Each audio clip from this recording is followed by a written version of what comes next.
పోలవరం అలాగే బాబు తప్పిదాలే శాపం అంటూ శ్వేతపత్రం ముఖ్యమంత్రి చంద్రబాబు ఏమో జగన్ వల్లే ప్రమాదంలో పోలవరం, జగన్నాస్మర్థ దుస్సాహసం వల్లే పోలవరం మనుగడ పడింది. 3 డ్యామేజీలకు ఆయన నిర్వాకాలే కారణం, అందుకే ఆలస్యం, ఏజెన్సీలను మార్చొద్దన్న పీపీఏ హెచ్చరికలను పెడజేవిని పెట్టారు, ప్రాజెక్టు కోసం కేంద్ర నిధులను దారి మళ్లించారు. మరోవైపు బాబు తప్పిదాలే శాపం, టీడీపీ హయాంలోని వ్యూహాత్మక తప్పిదాలు, మాజీ మంత్రి అంబటి ధ్వజం, అన్ని అనుమతులు తీసుకొచ్చింది డాక్టర్ వైఎస్ రాజశేఖర రెడ్డి, కేంద్రం పూర్తి చేయాల్సిన ప్రాజెక్టుని బాబు ఎందుకు తీసుకున్నారు అంటూ అంబటి రాంబాబు ప్రశ్నలు ఇక్కడ హైలైట్ అయినాయి.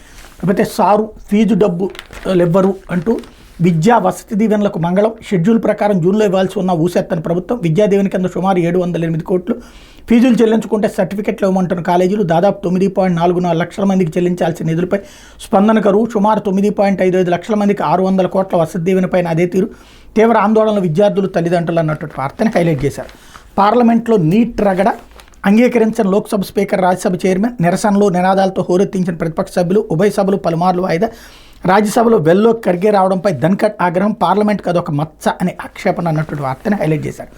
5 ఏళ్లు 65 పేపర్ల లీకులు, 2019-24 మధ్య దేశవ్యాప్తంగా 19 రాష్ట్రాల్లో ప్రశ్నాపత్రాల లీకేజీ, మొదటి 2 స్థానాల్లో యూపీ, బీహార్, పరీక్షల నిర్వహణలో వైఎస్ఆర్సీ ప్రభుత్వం సూపర్ అంటూ పకడ్బందీగా నిర్వహణతో ఒక్కసారి కూడా ఏ పేపర్ లీక్ కాలేదన్నటువంటి వార్తని హైలైట్ చేశారు. అయితే ఇక్కడే అసలు సీన్ ఉంది, వీళ్ళ హయాంలో కూడా పేపర్ లీక్ అయింది, ఆ కేసులోనే కదా నారాయణకు సంబంధించినటువంటి వాళ్ళని అరెస్ట్ చేసింది, ఈవెన్ నారాయణ కూడా అరెస్ట్ చేయడానికి ప్రయత్నిస్తే బెయిల్ వచ్చింది, కాబట్టి వీళ్ళ హయాంలో కూడా పేపర్ లీక్ అయింది, లీకులు కాలేదన్నటువంటిది తప్పు.